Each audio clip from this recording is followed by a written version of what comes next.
In this video, I'm going to tell you about the new style of miniatures versus the old style of miniatures. Some people think that we currently live in a golden age of miniatures, and I don't disagree. And I'm not just talking about choice, which is admittedly vast, as I'm sure that you've probably noticed. Technology has brought so much to us in this hobby, such as digital sculpting, 3D printing, new casting techniques like COcast, which I'll talk about in a future video.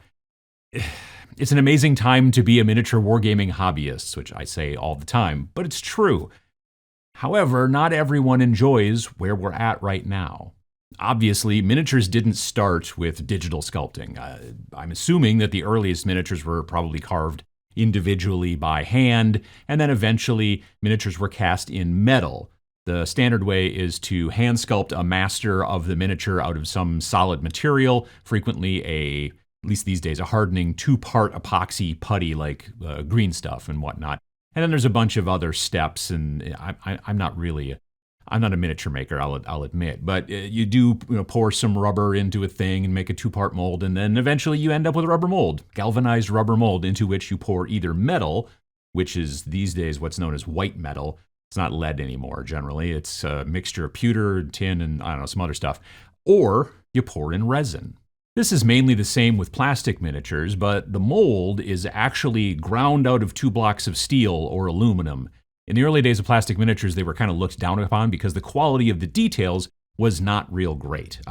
From what I understand, you used to sculpt everything 3 times bigger, and then someone would run a stylus along the surface of this bigger model, and then it would translate down to a thing that would grind it into the other piece of steel and whatnot. And it worked. It was okay. But technologies, as they usually do, obviously got more advanced. Now it's a computer-controlled arm that's grinding into those pieces of metal with tiny little diamond-tipped thingies. And then so because of that, plastics got better and better. Then digital sculpting came along, and we were not as much using putty and stuff like that, and the amount of clean details and smooth lines in our miniatures skyrocketed. Now, personally, I, for one, prefer digitally sculpted miniatures these days. I like the cleanliness, and the details usually seem like crisp and like understandable. I am rarely confused by what I'm looking at on a digitally sculpted model, which really helps when I'm painting. If you're looking at something and you're like, is that a pouch? Is that part of his cloak? Is that a tumor? It's not a tumor. However, some people are worried that digital sculpting is taking over because you're seeing so much of it these days.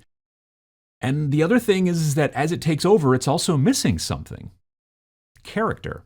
Some folks still prefer hand-sculpted miniatures, the uneven surfaces, the slightly imperfect heads or limbs.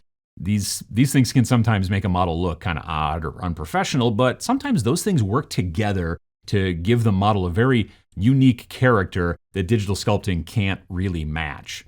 These miniatures from Mammoth Miniatures, hand sculpted by the same guy that wrote Planet 28, also from Mammoth Miniatures, they have a crazy amount of character and life to them, and I'm really looking forward to painting them soon. Now, that's not to say that digital sculpting can't have an amazing amount of character either. It very frequently depends upon the design. However, it's much easier to make clean and perfect lines and curves and all that with the mathematics of digital sculpting than it is to do so with, hand sculpting. Therefore, those clean lines have a tendency to come to the forefront in the design.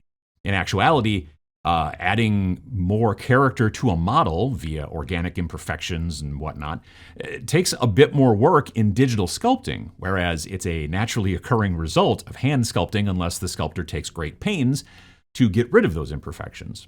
Both styles can have their downsides as well. Many digital miniatures can get turned into too many parts on the sprue because it's so easy to slice the models apart in the software after they've been sculpted to make it easier to produce and ship and whatnot and get them all lined up on the sprue, but then it makes them harder to build.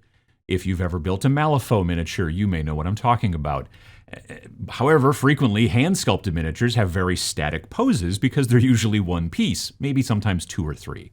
So it depends on what you're looking for, like technological modeling marvels like huge Tau battlesuits from Games Workshop and the dynamic kind of amazing fighters from weird games, or whether you're looking for organic quirky figures from the aforementioned Mammoth Miniatures, or military soldiers full of character and grit, from Warlord games. There's no wrong answer. And I, for one, am glad that we still have access to both kinds. What kind do you like?